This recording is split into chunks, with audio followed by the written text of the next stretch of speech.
Good afternoon, good evening, everybody. This is the Pass Ball Show for Monday the 15th of January 2018. There's a ton of stuff we're going to get into today, and I do want to say, thanks for everybody for tuning in.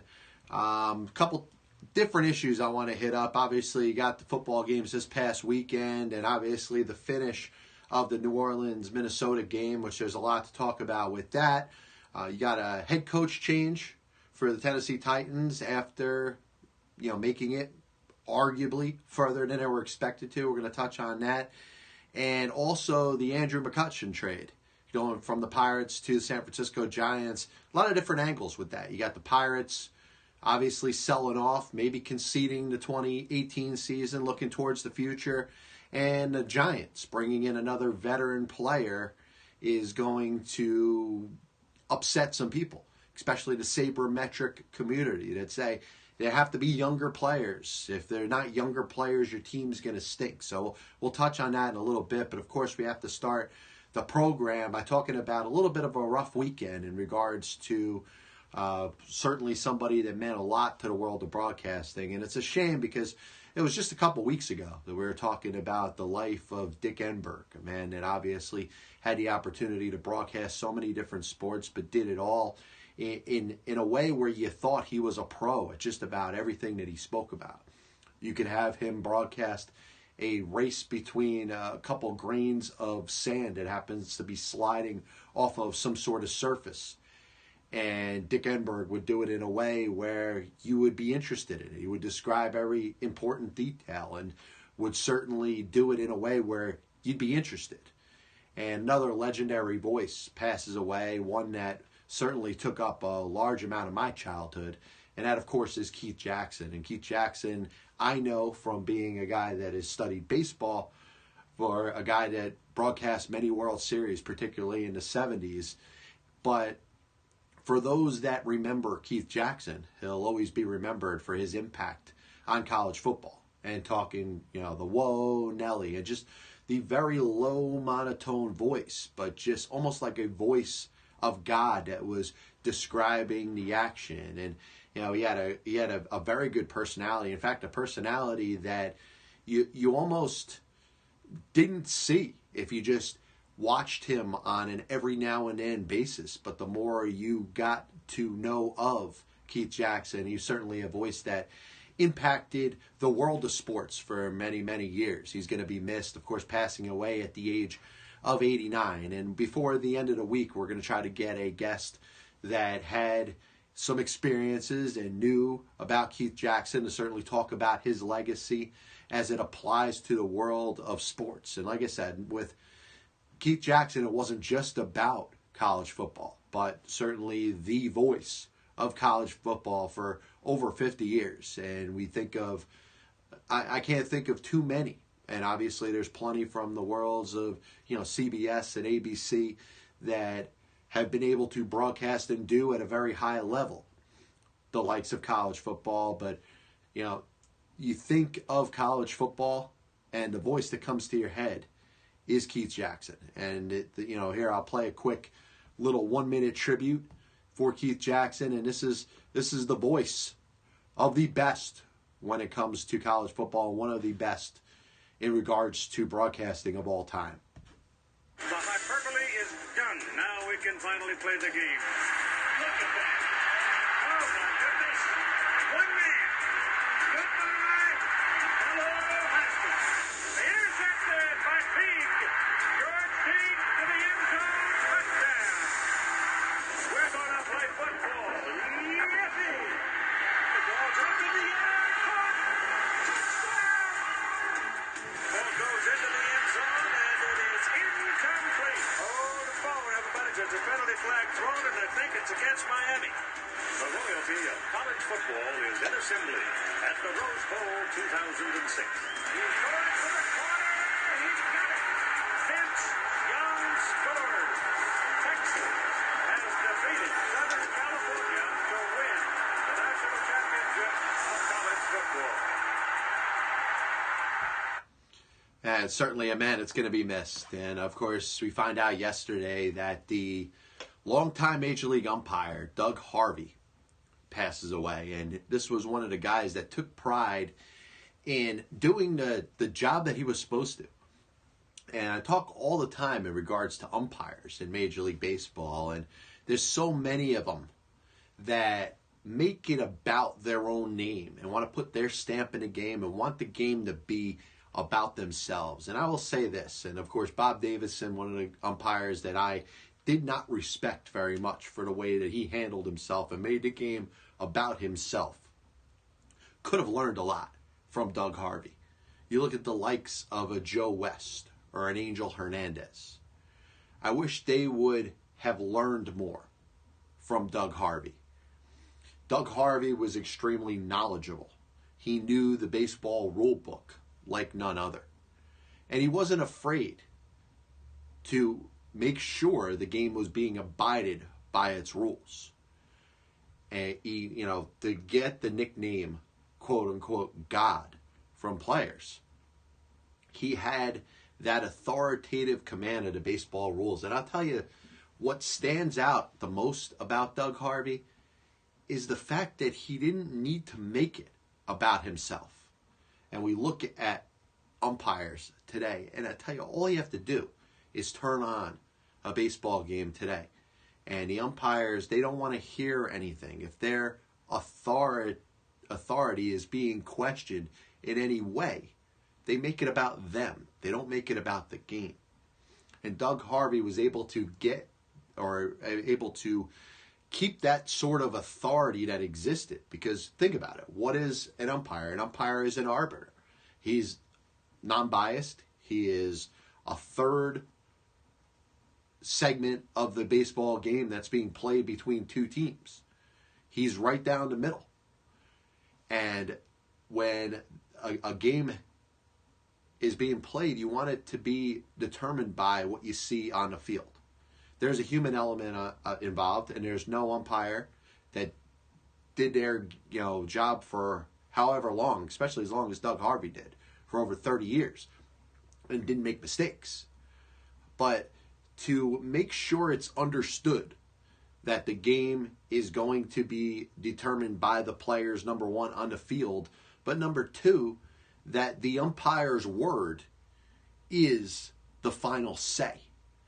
And it's unfortunate because the game has changed because everything that is being questioned in regards to the umpire's authority. If they make a call, we go to instant replay. But if beyond instant replay, a play gets micromanaged and slowed down and stopped to a point where the human element has been taken out of the game.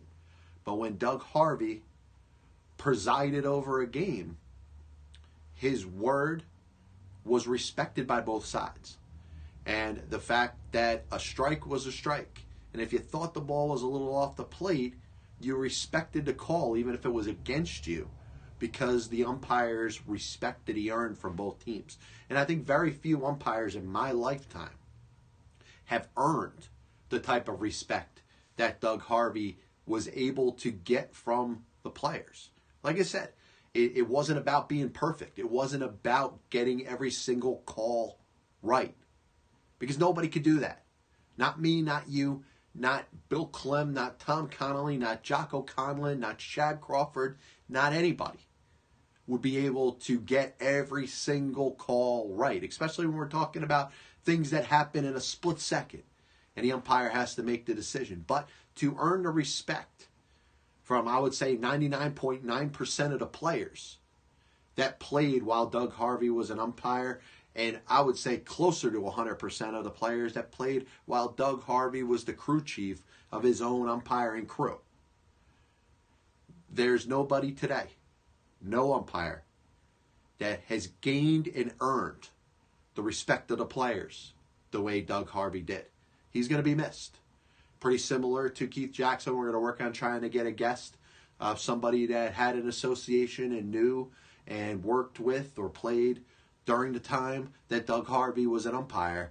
And we're going to get some take on Doug Harvey as we go on through the week. But two monumental losses in the world of sports, and probably losses that in a day where we're talking about an incredible football game, a very good week of football during the playoffs. You got the NBA, you got the NHL, you got the MLB offseason going on.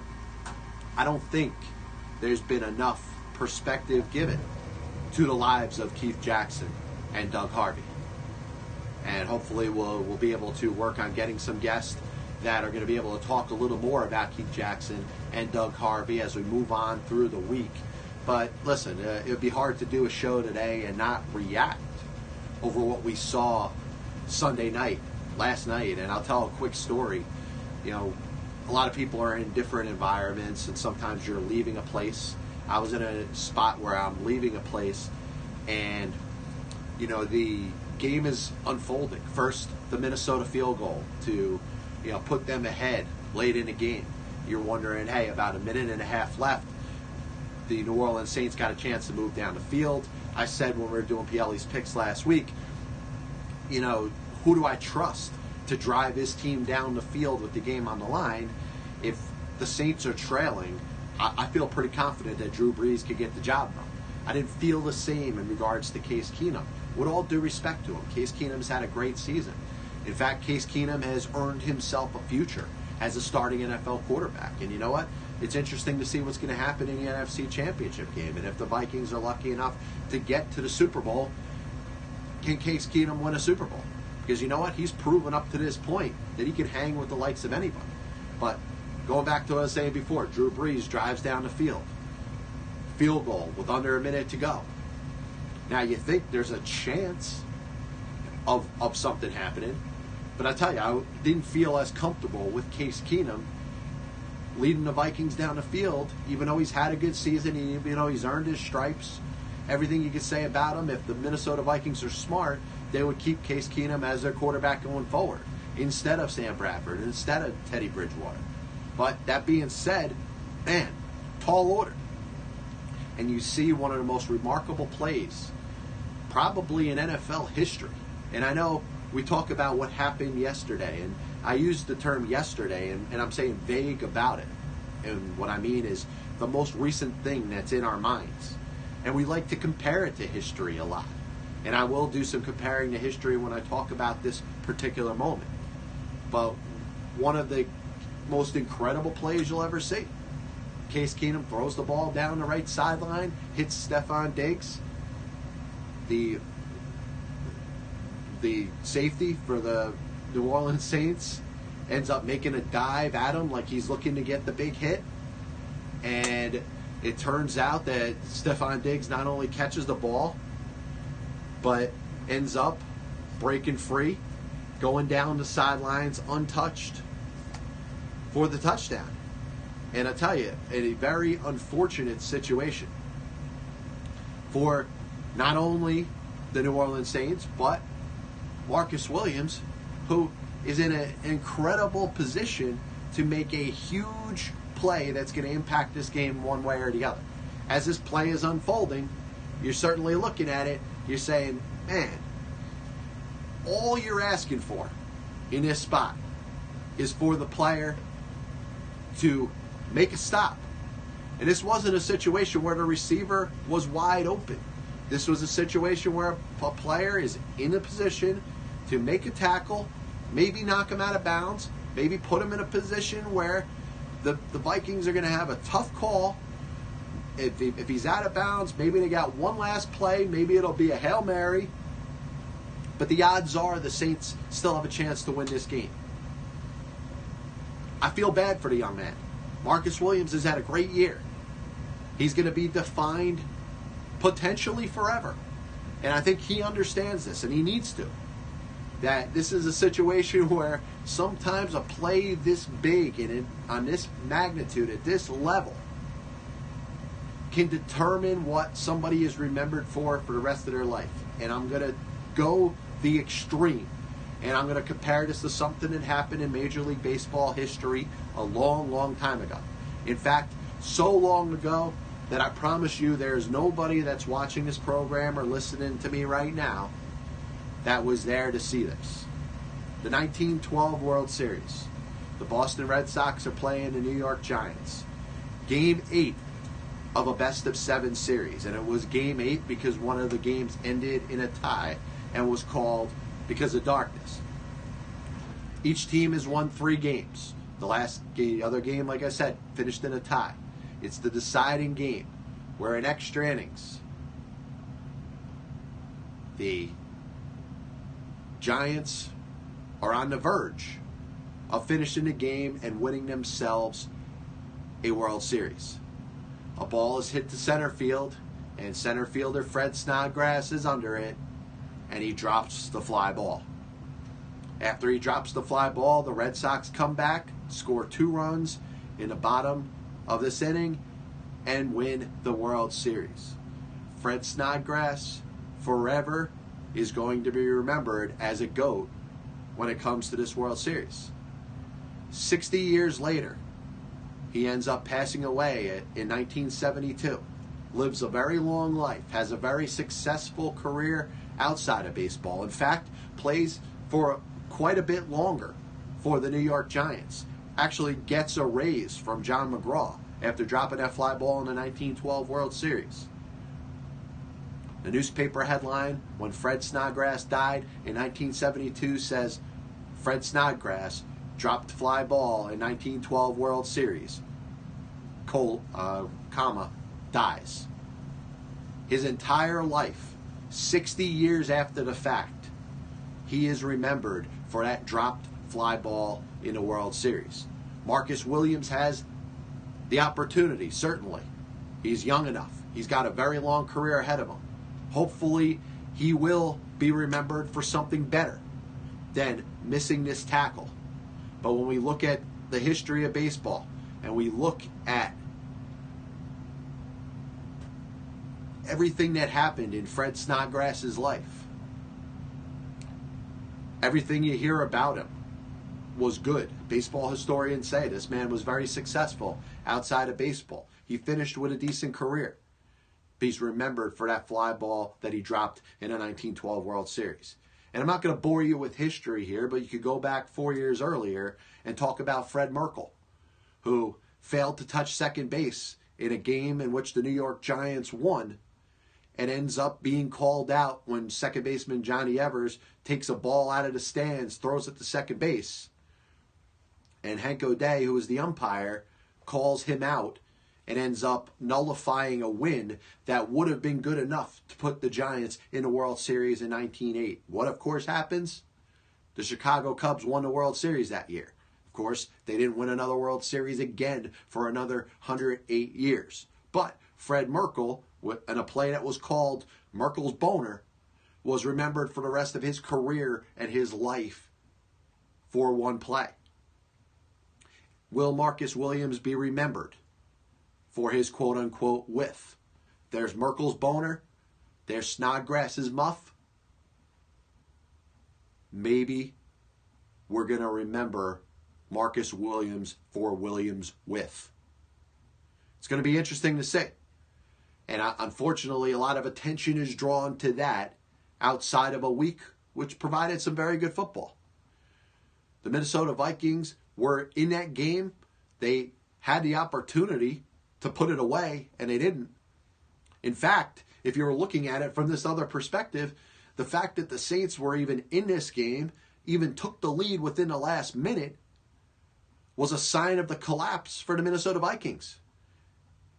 And it's amazing how one play changed the entire perception of this game, because I was looking at it differently. As I'm watching this unfold, I'm saying the Vikings at home with a pretty solid lead are blowing this game.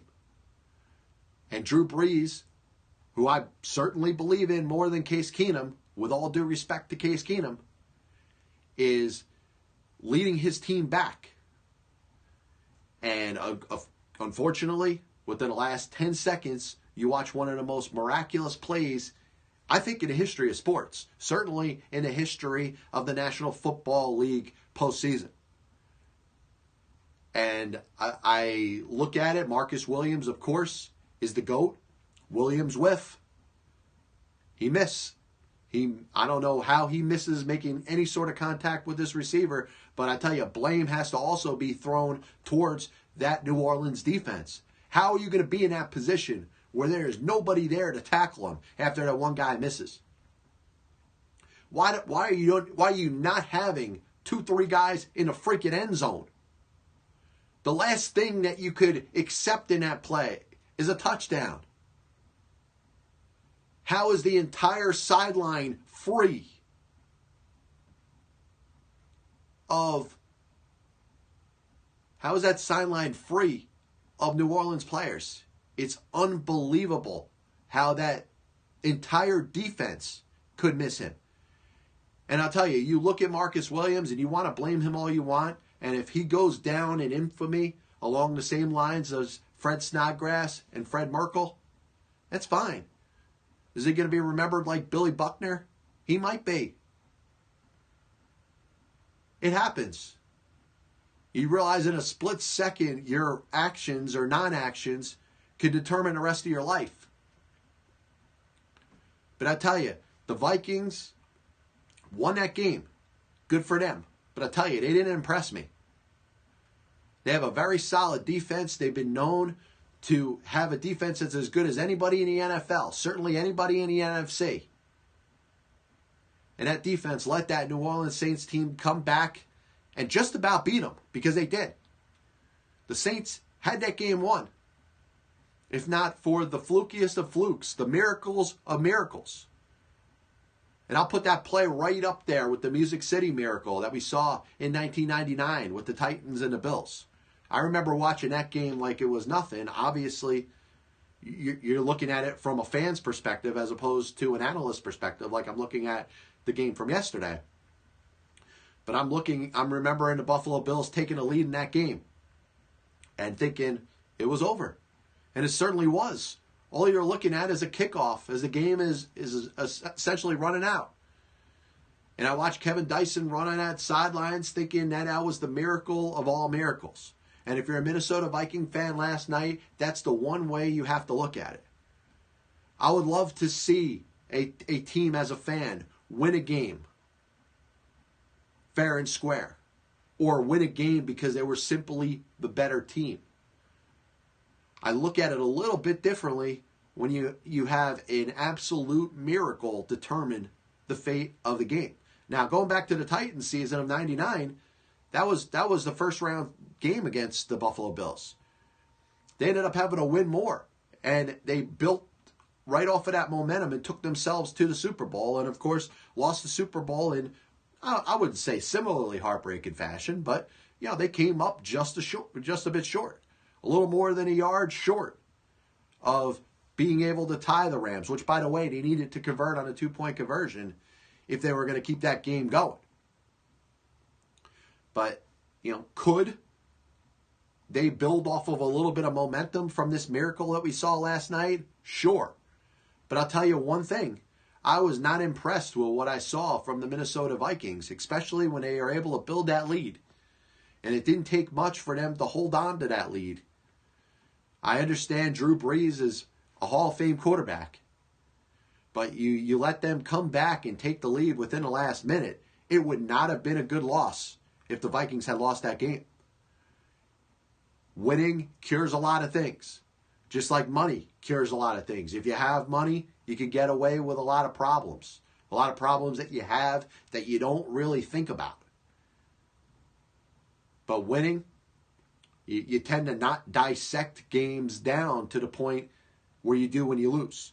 And the Saints could look back on it and think of everything that they did wrong because they lost the game. Now, when we want to talk about fate, the Minnesota Vikings, with one more win, have the opportunity to do something that no team in Super Bowl history has had a chance to do. That's play the Super Bowl in their home stadium. Okay. That's a nice caveat to have on the side. But I tell you, they're not going to have it as easy as people think that they will this weekend. They're playing the Philadelphia Eagles. The Eagles obviously do not have Carson Wentz. They're going to have to play better.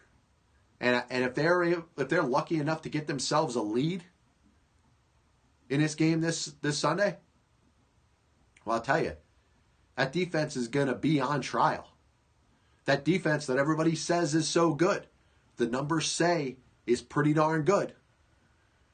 they're going to have to be able to hold the lead. And if they can't do that, they may not deserve to win this weekend. And they may not have the opportunity to win. I think that Eagles defense is just as good as the Vikings defense. Obviously, they have an advantage. They have their starting quarterback, who may very well be their third-string quarterback when the season was about to start. I'd take Case Keenum over Nick Foles. I don't think there's very many people that wouldn't do that. That being said, the Vikings got to play a lot better. And if they get a lead, they need to do a better job holding it. Because there are a lot of deficiencies that were hidden in this miracle win that they had Sunday night. Once again, John Pielli, Pass Ball Show. Moving on, the Tennessee Titans announcing that they are going to part ways with their coach, Mike Mularkey. This was not an incredibly well-kept secret. This was something that was, I wouldn't say it was expected. I would say after the Titans lost the game on Saturday to the New England Patriots, 35-14, I thought it was about 50-50. One of the things that bothers me the most, though, when it comes to sports, and I understand the media's got to go out there and do their job, so I can't blame them for this.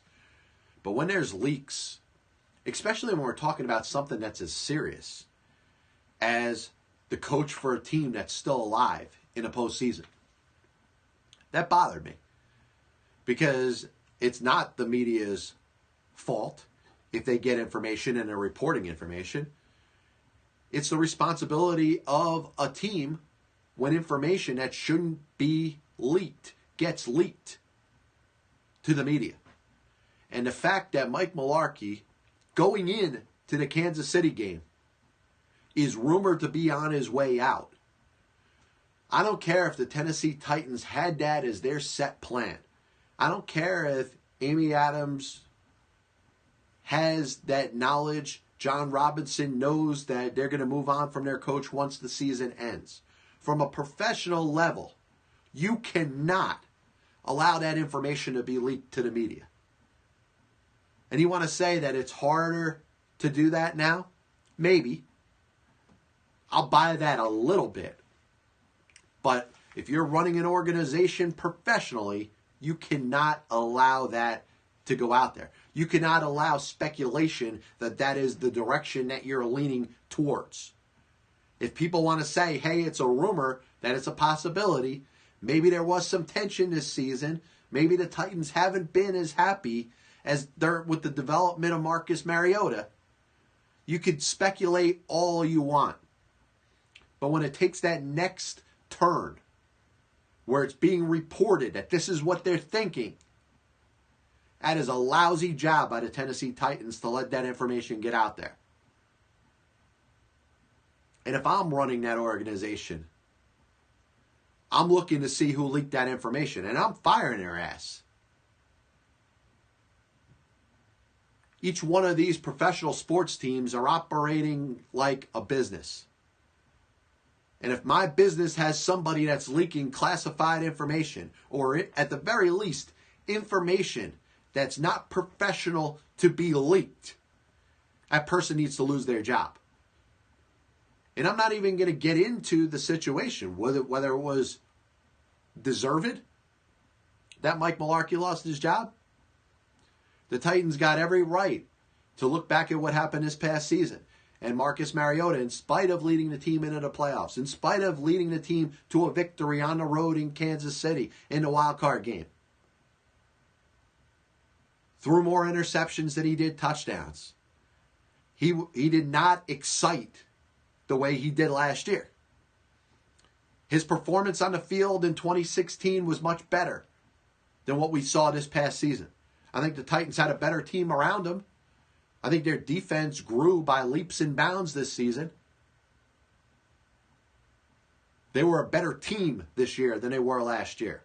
Marcus Mariota was not a better quarterback this year than he was last year. So my question I want to throw out there is, you're looking at a guy that's digressed from one year to the next. How much of that is on Marcus Mariota? Because that's the one thing that is not getting reported on at all. We're talking about the Tennessee Titans' decision to move on from Mike Mularkey. as if it was Mike Mularkey's fault that Marcus Mariota performed the way he did this past year. He did not have a good year. In fact, watching the games that I saw him this year, it didn't look like he had a very good command of this offense.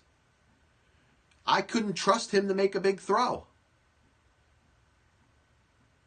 What about the development of Corey Davis, who you saw in a game on Saturday? He looked like a receiver that could legitimately be a number one receiver, a big play guy, a speed guy that could certainly cause matchup problems for a defense. I know he was hurt at the beginning of the season, but where was he all season?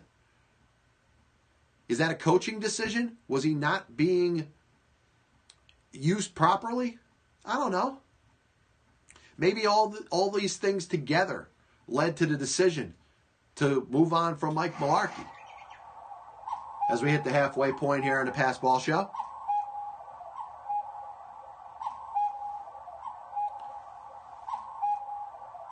Once again, this is John Pielli.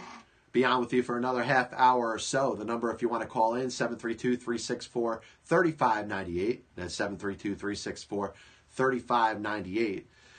My issue, and like I said, you want to move on from your coach. If you've determined at a certain point of the season that it was time to get a little bit of a different look, if it was time to maybe bring in a different, whether it's a coordinator, whether it's a head coach that is going to bring in a coordinator that's going to better run this offense, that's going to be more suited to the likes of Marcus Mariota, I don't have any issue with that at all.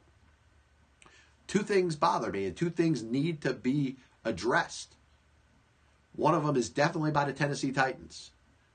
Number one, how do you allow a leak like that you're thinking about or considering or may very well have already decided that you're moving on from your coach when, number one, you made the playoffs, and number two, you're still alive and haven't been eliminated from the playoffs?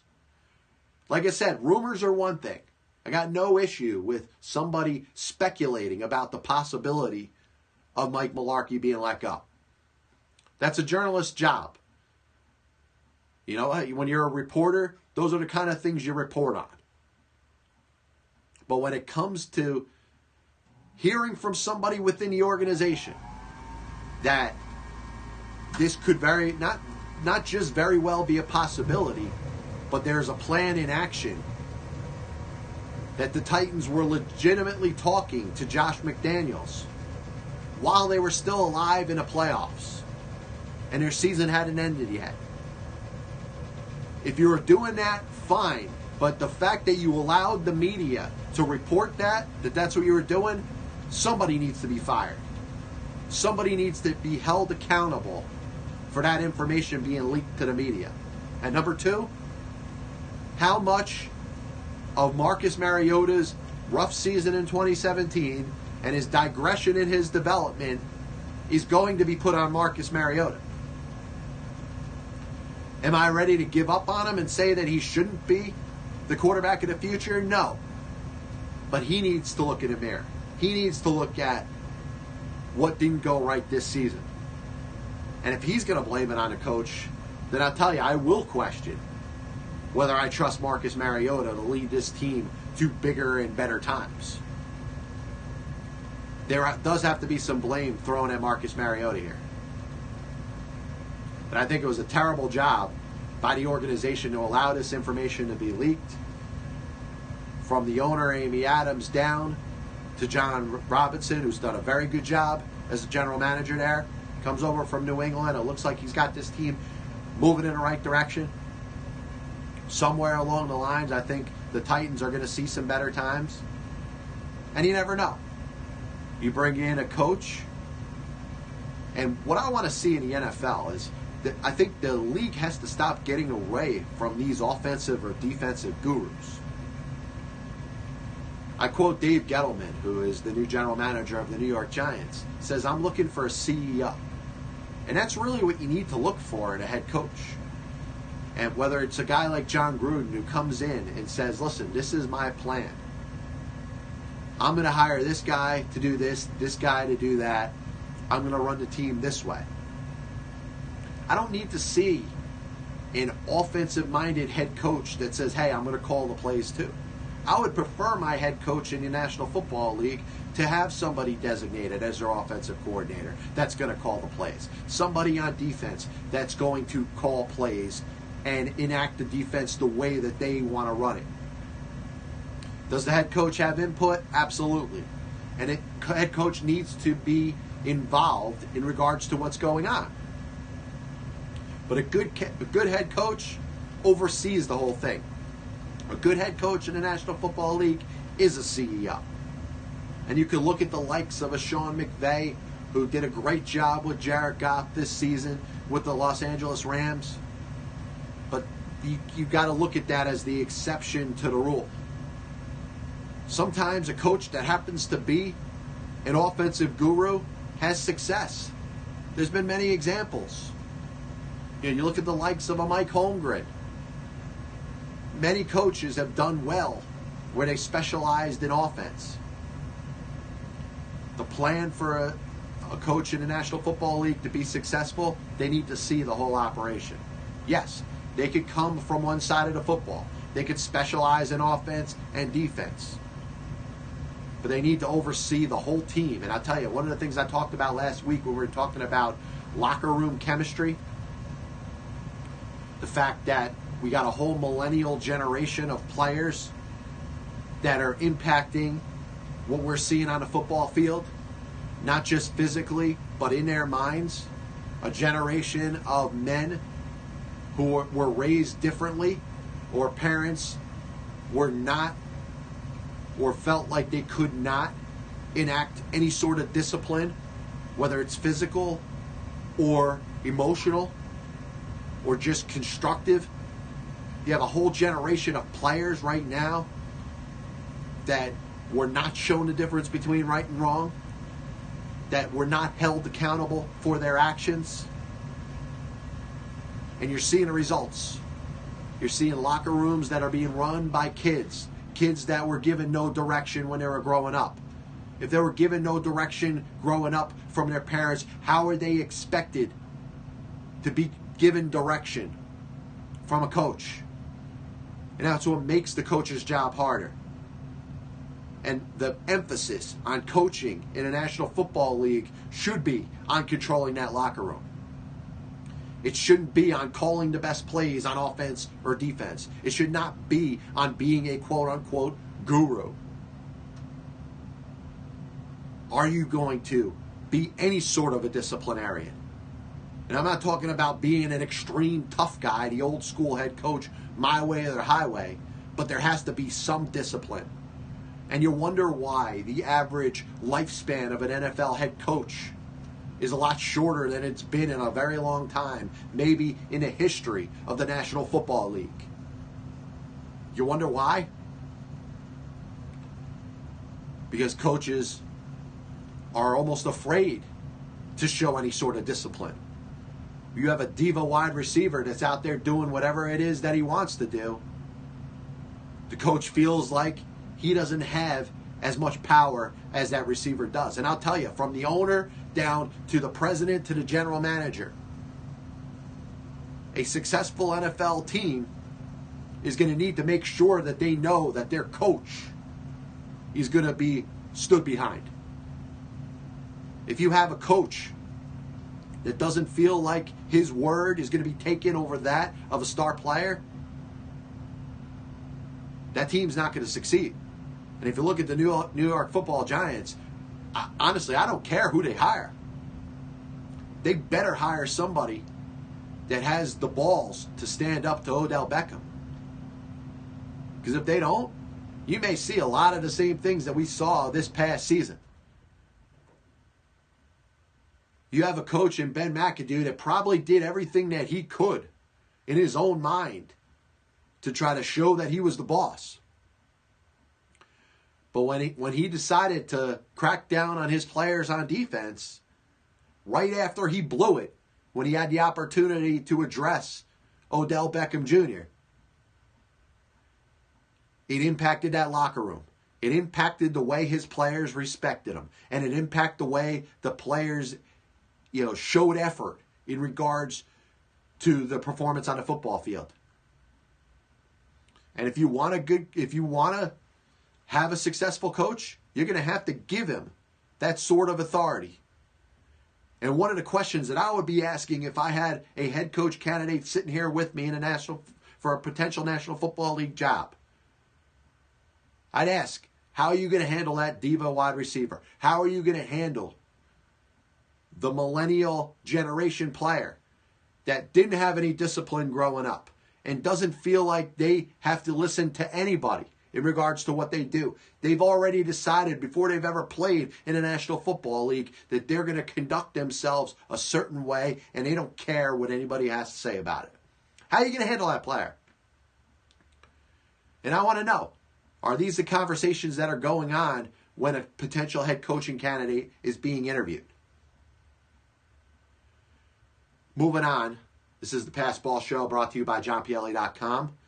We will start enacting and start showing a couple sponsors. I do want to announce we do have a couple sponsors for the Pass Ball Show. We're going to work on some pieces. So it's going to be a lot of other words in there, and we're going to report. We're going to report on, and we're going to promote some very good businesses in this area, Ocean, Monmouth County, up to the likes of Pennsylvania. So we want to welcome the new sponsors for the Pass Ball Show, which we'll be bringing in within the next couple weeks or so. The Pittsburgh Pirates look like they got a little bit of a fire sale going on. Made a trade today, their second trade in about 4 or 5 days. They trade Andrew McCutchen, their star center fielder, their centerpiece. Mr. Pirate at this moment, the guy that they've certainly built their team around and had a lot of success with him. When they went over 20 years without making it to the postseason, Andrew McCutchen certainly had a lot to do with the team getting back to the postseason and making a run for the couple of years that they did. McCutchen traded to the Giants, and it's going to feed right into something that I talked about a couple of weeks ago. We want to judge every single move that's made over how old the ball player is. Andrew McCutchen hit .311 in his last 100-something games last year. Had a 940-something OPS over that span. It has nothing to do with age. This guy proved he could play. And I would say his performance in the second half of last season was as good as anybody in a National League. Nobody looked at it because the Pirates weren't going anywhere. The attention was on other players. Whether it was a Paul Goldschmidt, whether it was a Joey Votto, whether it was a Giancarlo Stanton who almost hit 60 home runs last year. Andrew McCutchen's still a very good player. If you want to judge his defense in there, all right. The average sabermetrician has got a couple good points when it comes to his declining defense in center field. I like the San Francisco Giants. I like the fact that they went out there and got Evan Longoria. I like that they got Andrew McCutchen. I think they got a good enough offense that if all their pitchers come back healthy and you get Madison Bumgarner for 162 games, this team should be able to compete with the likes of the Dodgers and the Rockies and the Diamondbacks. The Giants know that they have to act pretty soon. The Rockies are getting better. The Diamondbacks are getting better. The Dodgers aren't going anywhere. So for those reasons, the average baseball analyst is going to look at the Giants negatively. I think they're doing everything they can to try to compete this year. Yes, they need a couple things to go right. Certainly starting with Madison Bumgarner. They need him to stay the hell off a quad. They need him to perform to the level that he has over the last several years when he's been one of the best big game pitchers in the entire sport. They also have a former MVP in Buster Posey. They've added McCutchen. They got Longoria. The only issue that I would have is how do the new veteran presence impact that locker room? You can look back at the 2012 Miami Marlins. You can look at the 2013 Toronto Blue Jays. You can look at the most recent San Diego Padres. and look at many examples of teams that have brought in star players from other organizations, and that star power is not translated into wins on the baseball field. So if there's one thing that the Giants have to overcome, it's that stigma. Are they a better team with Andrew McCutchen and Evan Longoria? The answer is a resounding yes. And you know what? If you're looking for character guys, I look at Andrew McCutchen as one of the best character guys in the entire sport. Evan Longoria, certainly well respected. It wasn't like they traded for Matt Kemp. You know, Matt Kemp's demand in the sport continues to go down. He was traded to the Dodgers, who apparently don't even want him. Matt Kemp was on that Padres team with Justin Upton and James Shields. And all the moves they made that didn't work out. They added the Giants added McCutchen and Longoria. I think they got a very good chance. And I tell you, as I'm analyzing the rest of this offseason, as we get close to the beginning of spring training of 2018, I'm not ruling the Giants out. I'm concerned about Mark Melancon. I'm concerned on the Giants' rotation outside of Bumgarner. They got Samardzija, of course. Johnny Cueto had a terrible season, a terrible second half last year. Melancon was injured. They got some questions. They improved themselves offensively with Longoria and McCutchen. I want to see how this team finishes off. They probably got a couple small moves to make. I don't think they want to get over the luxury tax threshold, which I know with the trade of McCutchen, they're pretty close. The Pirates included some money in there, which probably allowed the Giants to stay under the 197. But I look at the San Francisco Giants, and I'm believing. I'm believing that they could compete with the likes of the other teams in that division. And you know what? The National League West right now could be the best division in the entire sport. San Diego Padres could be close to an Eric Hosmer signing. They got a lot of young players that they've developed. Their pitching still scares me. I'm not buying the Padres this year, but I tell you, they're fairly close. I don't think there's a team in that division that you could say is bad. And we look at the results of last year. This is what we always do in baseball. We set our predictions up for the next season based off of what happened last year. Tell me how many seasons have gone team by team in a division, in each division, in each league, that went the exact way that the year before did. And I understand it's a little bit like scouting. You want to project. What teams do you think are going to get better? What teams do you think are going to get worse? It doesn't always work out that a team that was bad last season remains bad. But we tend to think that a team that's had prominence, a team that has been successful, that has a down year, can only go one way. The Giants right now have a chance to reverse that trend. And I think if there's a team that has a chance to do that, it would be the Giants. Sure, a lot's going to have to do with what we get out of Andrew McCutchen in 2018. Can he perform the way he did in his last 100-something games of last season? If he can, I think he's got a very good chance of leading that team. And they have a lot of very good players. The key to that division is going to be the obvious. How do the Giants fare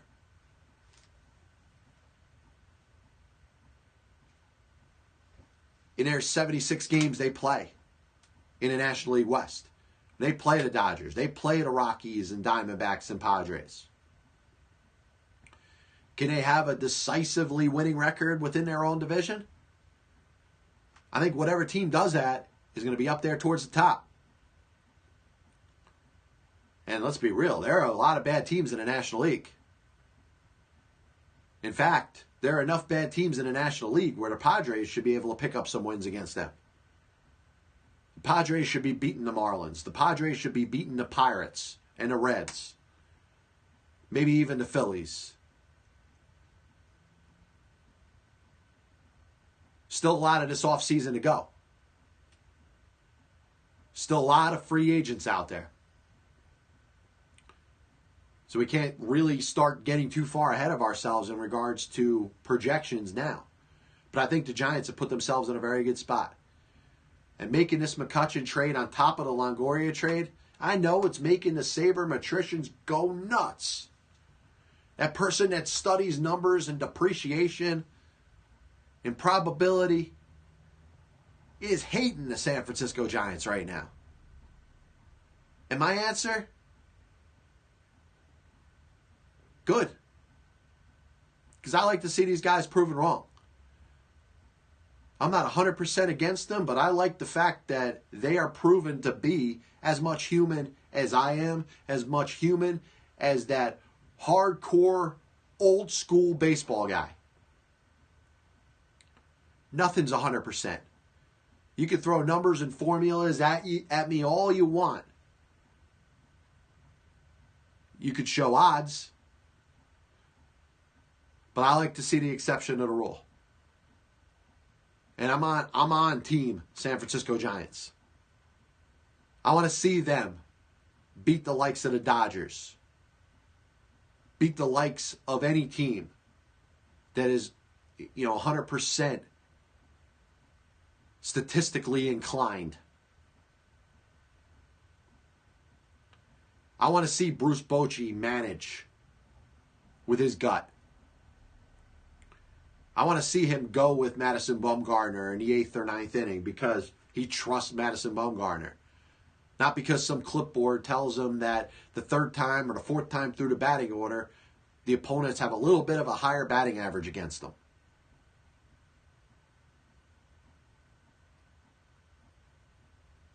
The great thing about baseball is the fact that it can be played and governed and managed a bunch of different ways.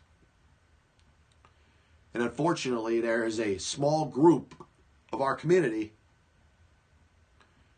that while they've added a lot to the game, they tend to be pretty stubborn themselves.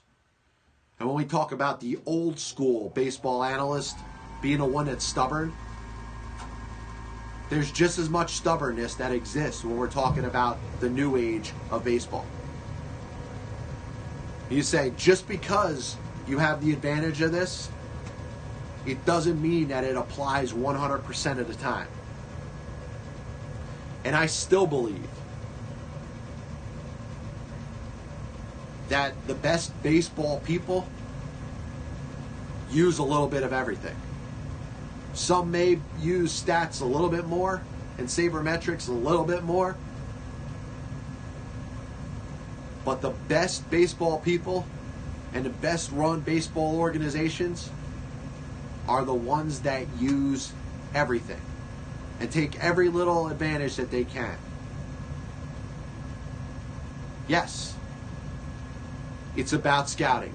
Yes, it's about numbers and analysis. But it's also about using history, saying, hey, what has worked and why did it work in the past? Yes, we've made these changes in 2017 and 2018 and would never do things that you saw in 1970 and 1980. But I tell you, baseball history can still help teams win. It's about a combination of everything and using all of your resources and not being just one-minded when it comes to the way you're running your baseball team. So I think the Giants got as much of a chance as anybody, and certainly I'm rooting for them. I want to see the likes of Andrew McCutchen and Evan Longoria help the Giants succeed.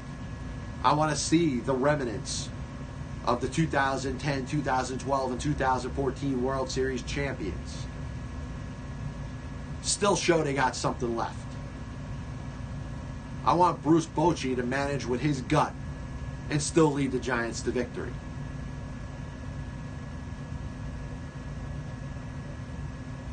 Once again, John Pielli, Pass Ball Show, happy to be with you. Once again, my condolences to the families of Keith Jackson and Doug Harvey. As we move on in a week, like I said, we're going to try to get some guests that could tell some stories about Keith Jackson and about Doug Harvey. I think in the grand scheme of sports the way it is now, I think you're looking at two legends, two very good people that represented what's great about the world of sports that haven't gotten as much play. So we'll talk about that. Listen, we'll be back with you tomorrow. Show's going to be a little different this week. We've been getting, for the most part, 6 to 7 Monday through Friday. Today, we're on from 8 to 9. Tomorrow, we'll be with you from 7 to 8. Wednesday and Thursday, we'll be back on regular time, 6 to 7. And then be back with you Friday from 8 to 9. Back with you tomorrow, 7 p.m. on Periscope, Facebook Live, and on demand on YouTube. God bless you, and as always, I'll see you on the other side.